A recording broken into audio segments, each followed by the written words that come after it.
Assalamualaikum warahmatullahi wabarakatuh. Kembali lagi bersama Sinja Entertain dengan saya James. Kali ini saya akan merangkum sebuah film misteri yang sangat keren luar biasa. Dan film ini menceritakan tentang sisi gelap biadabnya para influencer yang memainkan dana donasi. Dan saya berpesan kepada teman-teman pecinta hewan, saya harap jangan melanjutkan video ini karena beberapa adegan menampilkan emosi serta kesedihan yang mendalam.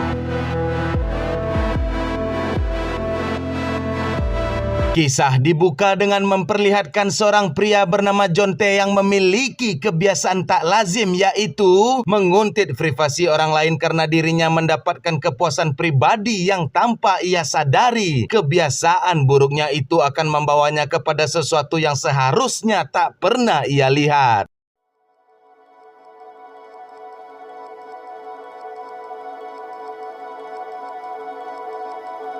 John T yang memiliki usaha sebagai agen properti yang bertugas menjual rumah milik orang lain, maka pastinya para pemilik akan mempercayakan kunci cadangan. Namun hal tersebut justru menjadi kesempatan bagi John T untuk masuk secara diam-diam di saat pemilik rumah sedang pergi. 또 계속 저렇게 싸우고 있어요.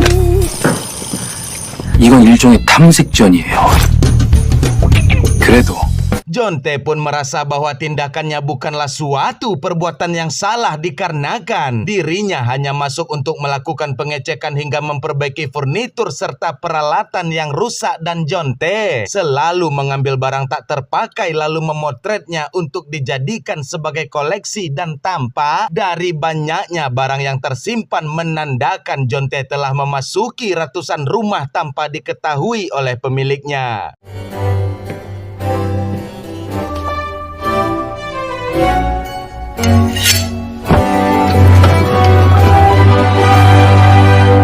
Suatu hari di saat John T sedang makan di minimarket, lalu tiba-tiba dirinya melihat seorang wanita cantik yang datang membeli sosis. Namun anehnya, pada media sosial wanita itu justru memposting bahwa dirinya sedang menjalani pola hidup vegetarian, dan akan perbedaan itulah membuat John T mulai tertarik mengamati kehidupannya hingga mengikuti ke apartemen, bahkan memperhatikan detail lantai tempat ia tinggal. Dan dari kotak surat yang ada, John T menemukan identitas wanita tersebut bernama Hansora. Dan setibanya di rumah, John T langsung mencari nama Hansora pada media sosial yang ternyata Hansora merupakan influencer yang dikagumi oleh banyak orang karena Hansora dikenal dengan gaya hidup glamor yang memakai barang branded hingga menjadi aktivis lingkungan serta selalu menjadi pelindung bagi anak kecil. Bahkan dirinya juga merupakan pecinta binatang. Namun ketika John T telah melakukan penguntitan selama 154 hari alias 5 bulan lamanya, John T tersadar dan mengetahui bahwa kemewahan yang Sora tampilkan hanyalah untuk mengejar popularitas, dan John T tak mempermasalahkan hal tersebut dan tetap merasa senang karena Hansora merupakan seorang pecinta hewan yang sangat baik hati. 여기 있다. 한솔아. 일로 와봐.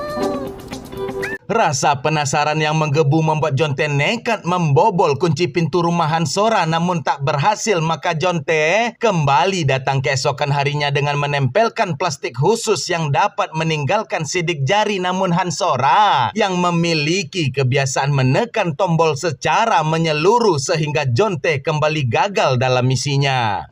누가 비밀번호를 이렇게 한답니까?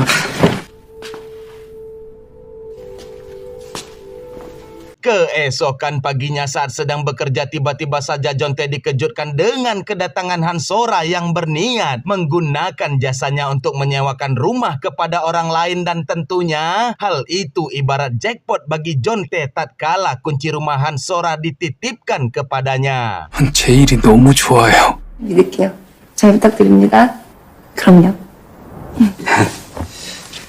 Tanpa membuang waktu, Jonte langsung memasuki rumah Hansora saat ia sedang tak berada di rumah dan Jonte mulai memeriksa setiap sudut rumah dan seketika terpesona dengan wangi body lotion milik Hansora sehingga Jonte seperti biasa memotret lalu mengambil untuk keperluan arsipnya dan setelah itu Jonte melakukan perbaikan pada wastafel yang tersumbat akibat adanya tumpukan rambut dan juga lensa kontak mata serta Jonte akan datang lain waktu untuk menyambung kabel listrik yang terputus.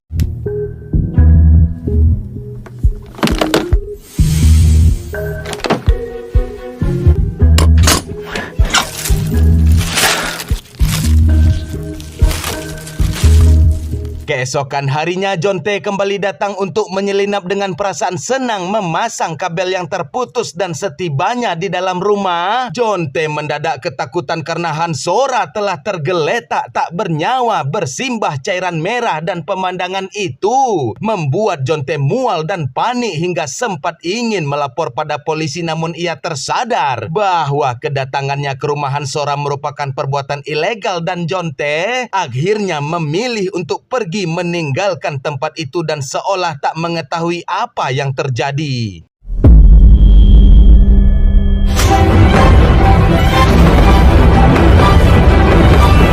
Pada malam harinya, Jonte sengaja mengatur janji temu dengan sepasang calon penyewa untuk melihat rumah Hansora dan berharap pasangan inilah yang pertama kali menemukan mayat Sora, namun yang terjadi, mayat Hansora telah menghilang dan seluruh keadaan rumah tampak bersih dan disitulah Jonte menyadari bahwa pembunuh yang asli ingin melimpahkan segala kesalahan kepada dirinya.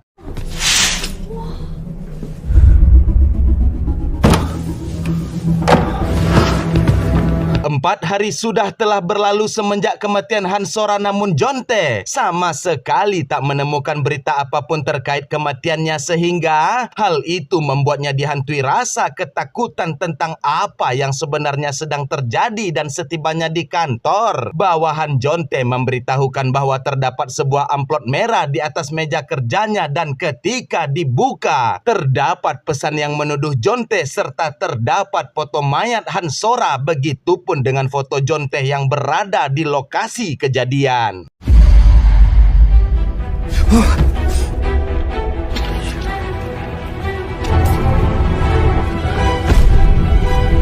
Tak lama setelah itu, Jonte kembali mendapatkan teror ketika pihak pemakaman menghubungi dan memberitahukan bahwa tempat penyimpanan abu mendiang ibunya telah dirusak oleh seseorang yang tak dikenal. 죄송합니다. 뒤진 것 같다는 생각이 들죠? 관리비도 일절 받지 않는 조건으로. Aksi teror pun kembali berlanjut di saat Jonte tengah memperbaiki foto mendiang sang ibu, lalu tiba-tiba sepasang suami istri berteriak memperingati Jonte agar segera keluar dari mobilnya. 119 좀 전해주세요. 119. Beralih ke kantor polisi, seorang influencer bernama Hinata datang untuk melaporkan sahabat sekaligus rekan seprofesinya yakni Hansora, dikarenakan Hansora berpesan 4 hari yang lalu jika ia tak bisa dihubungi maka dirinya meminta segera dilaporkan kepada pihak kepolisian dan kasus ini ditangani oleh detektif Rani yang merasa janggal dengan sikap Hinata tatkala ia sama sekali tak menunjukkan rasa panik maupun kesedihan, dan Rani meminta bawahan mencari alamat Hansora serta riwayat panggilan telepon dan juga GPS untuk menemukan dan mencari sang influencer Hansora yang terkenal. 알아봤어? 네, 카드 사용 내역 진짜 실종일러나. Jonte yang kembali ke kantornya dikagetkan dengan kedatangan polisi Rani dan di tengah tekanan rasa takut yang terus menghantui, Jonte berusaha untuk tetap tenang menjawab setiap pertanyaan dan Jonte membenarkan Hansora memakai jasanya untuk menjual properti, dan ketika telah tiba calon pembeli, Hansora tiba-tiba saja tak bisa dihubungi dan untuk membantu penyelidikan, polisi meminta Jonte untuk menyerahkan kunci rumah milik Hansora agar polisi dapat segera memulai penyidikan. 아, 예. Pada malam harinya, Detektif Rani melakukan pemeriksaan pada rumah Hansora dan bawahan dari Rani. Beranggapan jikalau Hansora hanya pergi berlibur, namun Rani menolak pendapat tersebut karena sebagai sesama wanita, harusnya Rani tak meninggalkan baju beserta make up dan juga kopernya. Lalu tiba-tiba Rani menemukan sebercak darah yang menandakan adanya bentuk tindakan kriminal, sehingga Jonte yang memantau dari kejauhan dilanda kepanikan hebat dikarenakan jika sehelai rambut Jonte ditemukan maka pastinya seluruh kesalahan akan dilimpahkan kepadanya. 그렇게 잔인하게. 내가 누명 씁니다. 내가 누명 써요. Jonte pun mulai melakukan analisanya sendiri karena Jonte meyakini bahwa pelaku yang sebenarnya berkemungkinan adalah seseorang yang menyimpan dendam terhadap Hansora, dan maka dari itu Jonte menelusuri jejak digital Hansora dan tak butuh waktu lama Jonte menemukan seseorang yang selalu mengumpat cacian pada setiap live maupun pada setiap postingan Hansora, dan orang itu merupakan Hinata yang mengaku sebagai sahabat serta melaporkan Hansora hilang kepada polisi. Dan yang lebih anehnya, Hinata yang membenci Hansora secara terang-terangan justru tampak terobsesi meniru gaya Hansora, baik segi dari cara berpakaian serta cara berfoto. Maka Jonte memeriksa seluruh video Hinata agar Jonte bisa menemukan di mana tempat tinggal Hinata. 호루기 씨.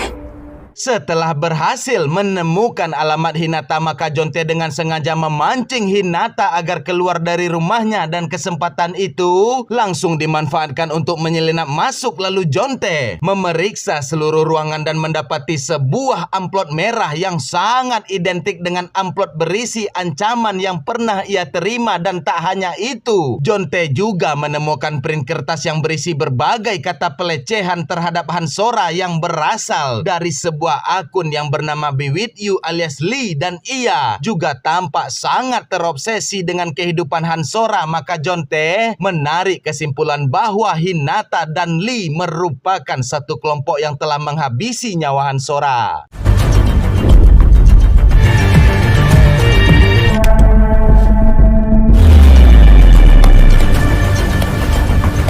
이종학 그 새끼가 범인인 것 같습니다. 근데 Setibanya di rumah, Jonte menyadari ada yang telah memasuki kediamannya tatkala susunan sepatu berubah terlebih lagi. Dari luar rumah terdengar seseorang sedang mencoba memasukkan pin kunci pintu keamanan rumahnya, dan Jonte kembali mendapati sebuah amplop merah yang sama. Lalu tiba-tiba seorang berpakaian serba hitam yang telah berada di dalam rumah menyerang Jonte, begitupun dengan rekannya dari luar rumah. Mereka berusaha untuk menghabisi Jonte, namun beruntung Jonte yang memberikan perlawanan berhasil membuka satu helm dari pelaku yang ternyata adalah Lee, dan Jonte segera melarikan diri untuk melaporkan kepada pihak kepolisian. 왜 구정태 씨를 노려요? 호기 씨가 직접 실종 신고했어요. 수사에 혼선 주려고. Jonte yang kembali ke rumah bersama Detektif Rani pun dibuat terkejut dengan temuan Lee yang telah tewas tergantung, dan Jonte diminta untuk tak menyentuh benda apapun termasuk dengan amplop merah yang ketika dibuka ternyata isi di dalamnya merupakan bukti-bukti yang mengarah kepada Jonte sebagai tersangka utama kematian Hansora. Dan tentunya Rani langsung memborgol tangan Jonte, namun Jonte yang tak merasa bersalah mencoba melepaskan diri dan tak sengaja mendorong Rani hingga terbentur yang membuatnya pingsan seketika.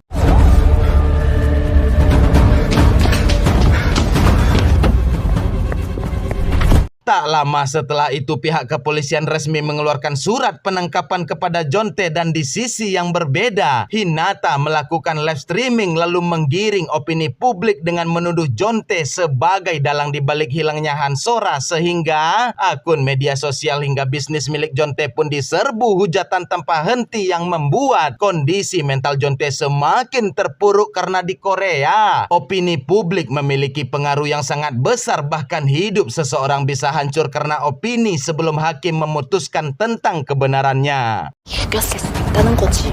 씨한테 키 막히신 분들. 무슨 도망가려고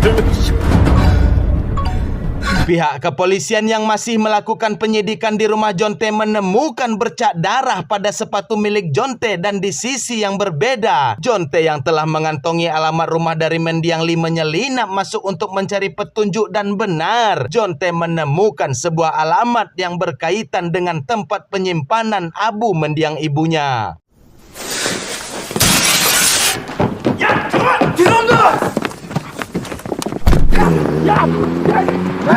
Dengan penuh rasa bersalah, Jonte akhirnya terpaksa membuka tempat penyimpanan abu mendiang ibunya, dan Jonte dibuat terkejut tatkala pelaku telah melumuri pisau milik Jonte dengan darah milik Hansora, serta terdapat kalimat ancaman pada amplop merah yang bertuliskan bahwa pelaku akan memberitahukan lokasi gudang penyimpanan arsip milik Jonte, sehingga jika polisi menemukan tempat Jonte menyimpan barang milik konsumen, maka tamatlah sudah Alkisah Jonte nan malang.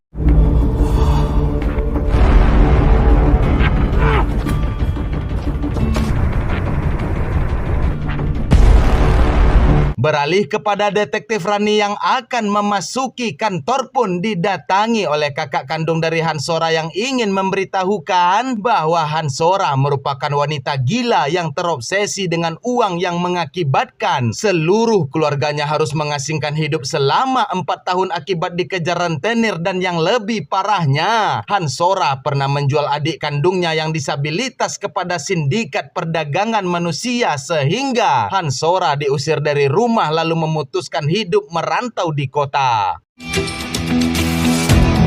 족같은 총구석. 진짜 비싼 양론에 넣어줄랬는데. Di sisi lain, Hinata yang terus melontarkan kebencian terhadap Jonte melalui live streaming, namun tiba-tiba Jonte telah berada di sana menyerang Hinata, bahkan merusak komputernya, dan Jonte meminta Hinata mengakui pembunuhan terhadap Hansora. Maka disinilah Hinata membeberkan bahwa dirinya dan Hansora merupakan rekan kerja, dan umpatan yang ia tunjukkan kepada Hansora hanyalah sebuah settingan agar menciptakan kontroversi yang menghasilkan uang. 한솔아 소개시켜줄 수밖에 없어. 그런 거야. 소라 걱정되니까. 나랑 다 짜고 친 거였었어. 야, 존나 욕해내면 사람들은 게 더 좋아해주고.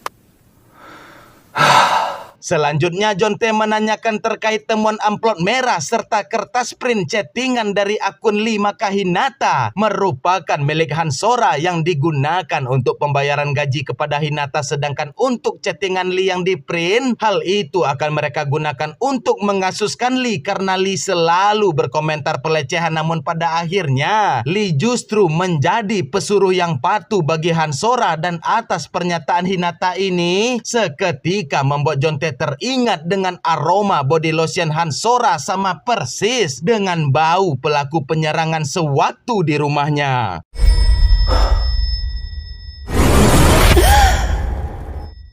그녀가 Scene pun balik ke masa lalu memperlihatkan Hansora yang merantau ke kota kini bekerja sebagai LC karaoke, dan Hansora terkadang mendapat kekerasan bahkan sampai pada fisiknya. Namun Hansora awalnya mencoba tetap tegar bertahan, namun pada akhirnya Hansora yang tak sanggup lagi bersiap mengakhiri hidup. Akan tetapi sebuah notifikasi datang memuji kecantikan wajah disertai kebaikan hati, dan akan hal tersebut membuat Hansora mengurungkan niatnya. Lalu dimulai dari sejak saat itulah Hansora selalu memosting tentang kebaikan, dimulai dari aktivis lingkungan, peduli terhadap anak serta orang tua terlantar, bahkan menjadi penyayang binatang, dan semua hal itu bertujuan untuk satu hal, yakni uang dengan jalur donasi. Serta Hansora sengaja membayar Hinata sebagai hatersnya agar Hansora mendapat rasa simpati publik. 되는 거였거든. Hingga pada suatu hari Hansora memanggil seekor kucing untuk diberi makan. Namun faktanya Hansora si anjing gadang ini justru mematahkan lalu melakukan live streaming memelas kasihan, meminta biaya donasi pengobatan. Dan di saat itulah Hansora tersadar bahwa ada seorang pria yang mengikutinya, yang tak lain adalah Jonte. Bahkan dalam setiap flexing yang dilakukan, Jonte selalu saja berada di dekatnya, sehingga membuat Hansora sangat begitu frustasi.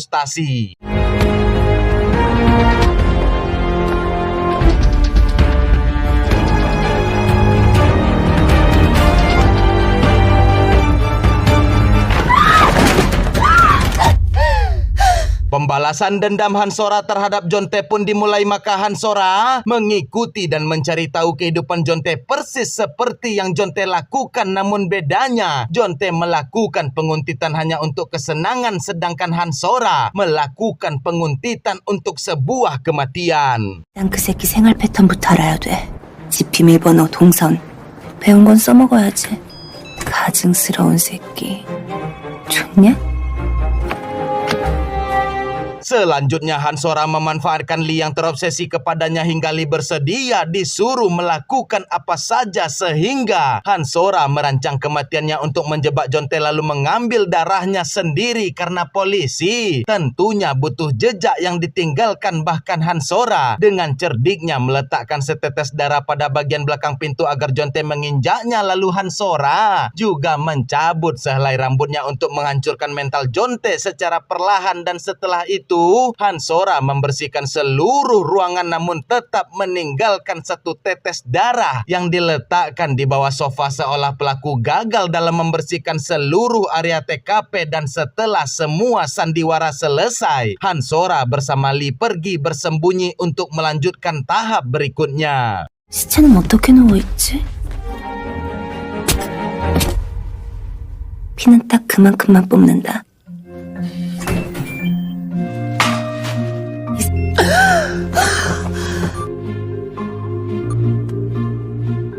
Selain bersembunyi, Hansora juga semakin dalam mengikuti Jonte dari balik bayangan dan berhasil menemukan gudang arsip. Maka Hansora mengambil pisau yang telah ada sidik jari Jonte lalu meminta Lee untuk memasukkannya ke dalam abu mendiang ibu Jonte hingga mengatur sketsa kecelakaan dengan sangat rapi. Dan puncaknya adalah Hansora bersama Lee akan menghabisi Jonte di rumahnya, seolah Jonte yang melakukan aksi bundir akibat tekanan dari polisi serta masyarakat, dan barulah Hansora kembali muncul menjadi korban yang sempurna.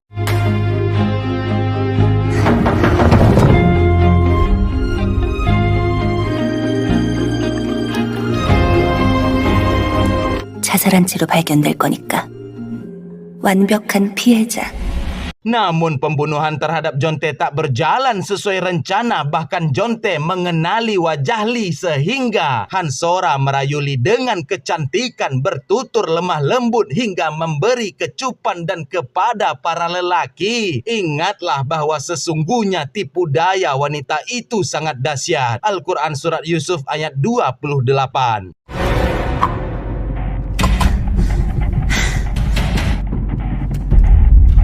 Atas kegagalannya membunuh Jonte, maka Hansora pun menjalankan rencana kedua, yaitu mengedit foto Jonte bersama Lee seolah mereka memiliki hubungan yang dekat, dan foto itu ia masukkan ke dalam amplop merah disertai foto Hansora yang bersimbah cairan merah. Dan pastinya foto Jonte yang berada di TKP tentunya akan ikut disertakan agar Jonte dituduh sebagai pembunuh Lee serta dituduh sebagai pembunuh Hansora.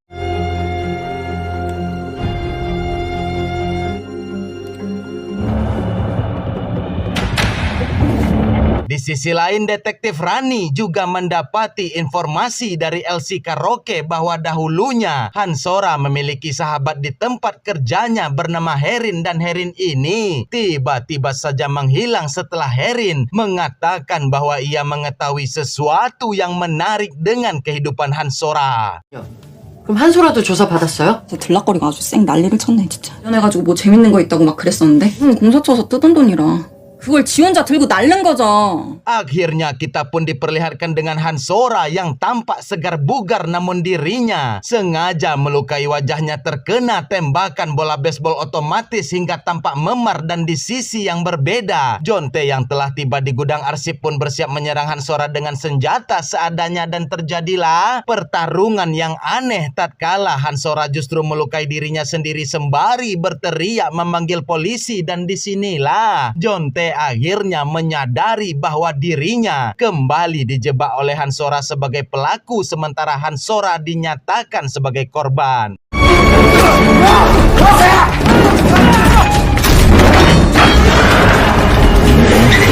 Sementara itu detektif Rani di kantornya mengutarakan bahwa ia mencurigai Hansora telah memanipulasi keadaan karena sebelumnya detektif Rani pernah melihat foto Hansora tergeletak bersimbah cairan merah dan mustahil rasanya Hansora masih hidup jika terluka seperti itu. Namun rekan polisi yang lain membantah pendapat Rani tatkala hasil tes forensik menunjukkan bahwa noda darah yang ditemukan pada sepatu milik Jonte tempo hari positif merupakan darah milik Hansora sehingga Jonte tetap dianggap sebagai tersangka utama. 한솔아 멀쩡하게 살아있어요. 이제 하다 피해자까지 의심해?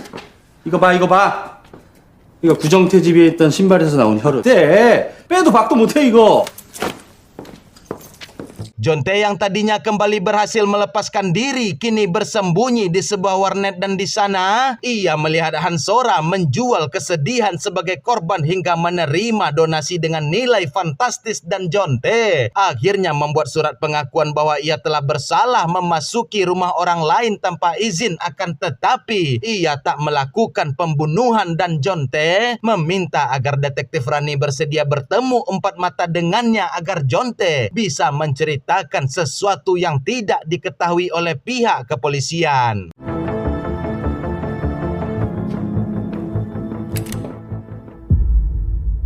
Keesokan paginya detektif Rani terlihat mengantarkan Hansora kembali ke rumahnya, namun tanpa Hansora sadari ternyata Rani diam-diam telah meletakkan amplop merah sambil berpura-pura tak mengetahui apa-apa dan entah apa strategi yang tengah direncanakan Rani bersama Jonte. Namun yang pasti isi di dalam amplop merah merupakan lukisan gambar Hansora tergeletak bersimbah cairan merah, dan jika foto aslinya sampai diketahui oleh pihak kepolisian maka Hansora tak mungkin masih hidup setelah menerima luka yang separah itu. Maka Hansora tentunya akan merebut foto itu dari tangan Jonte yang sedang menunggunya di rumah mendiang Lee.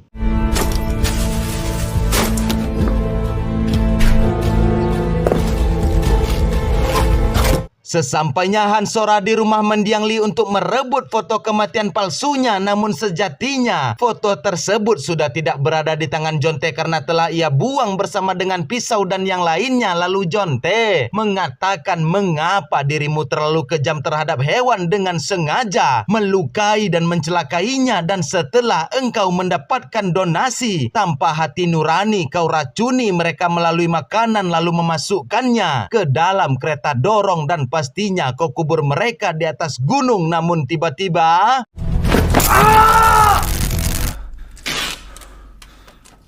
Jonte yang tersadar dari pingsannya tak dapat berbuat apa-apa dikarenakan kaki tangannya telah terikat. Lalu Hansora telah menyiapkan surat wasiat dan arang beracun seolah Jonte melakukan aksi bundir, dan di tengah kepanikan Hansora menyadari Jonte melihat ke arah pendingin ruangan yang ternyata di dalamnya telah dipersiapkan oleh Jonte sebuah kamera.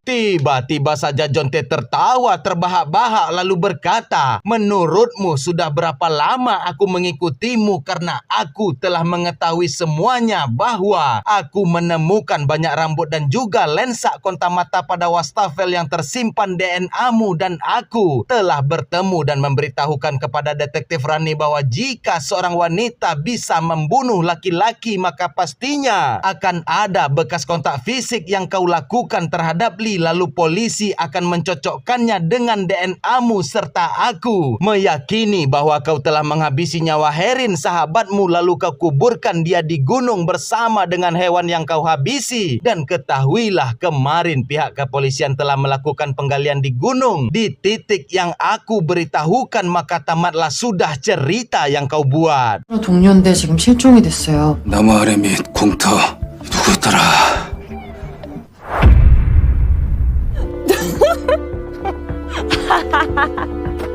딱 2차만 받고 입 닥쳐줄게요. 속으로 언니 존나 망하길 바래.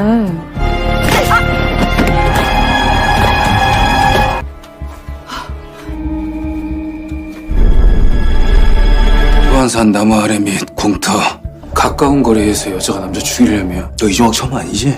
나. 예.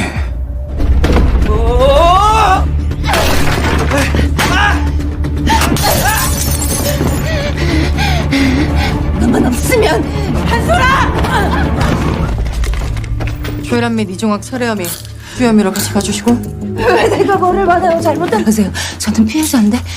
1 tahun kemudian terlihat Hansora di dalam penjara memberitahukan kepada wartawan bahwa saat seseorang mengalami hal buruk maka baik itu teman, sahabat atau siapapun, mereka akan seolah bersedih, namun faktanya mereka sedang mengukur seberapa dalam kamu terpuruk serta manusia. Takkan ada yang benar tulus karena mereka selalu iri melihat pencapaian dan kesuksesan orang lain.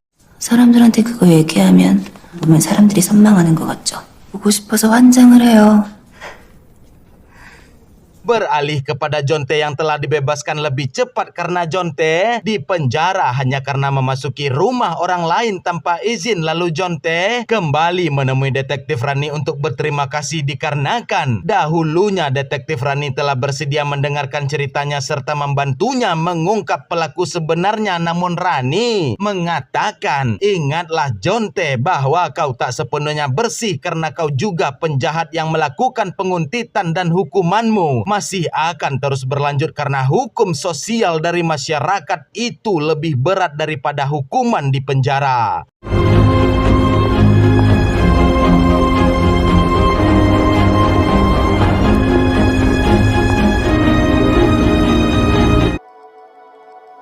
Pesan dan pelajaran yang dapat kita ambil pada film ini ialah kisah ini menunjukkan kepada kita bahwa penampilan yang baik di depan publik belum tentu mencerminkan karakter yang sebenarnya, karena seseorang bisa saja membangun citra sebagai sosok dermawan, penyayang, bahkan menginspirasi. Dan oleh sebab itulah kita tidak boleh dengan mudah mengidolakan seseorang secara berlebihan hanya berdasarkan dari apa yang ditampilkan pada media sosial, sebagaimana Allah berfirman dalam surat Al-Hujurat ayat 6 yang berbunyi, wahai orang-orang yang beriman, jika seseorang yang fasik datang kepadamu membawa suatu berita, maka telitilah kebenarannya agar kamu tidak mencelakakan suatu kaum karena kebodohan serta kecerobohan yang akhirnya akan membuat kamu menyesalinya. Saya James mengucapkan terima kasih yang sebesar-besarnya kepada teman-teman yang selalu setia dan selalu support channel ini. Semoga teman-teman semuanya diberikan keberkahan, berkelimpahan, berkecukupan, dan maka dari itu tolong donasi lah ya.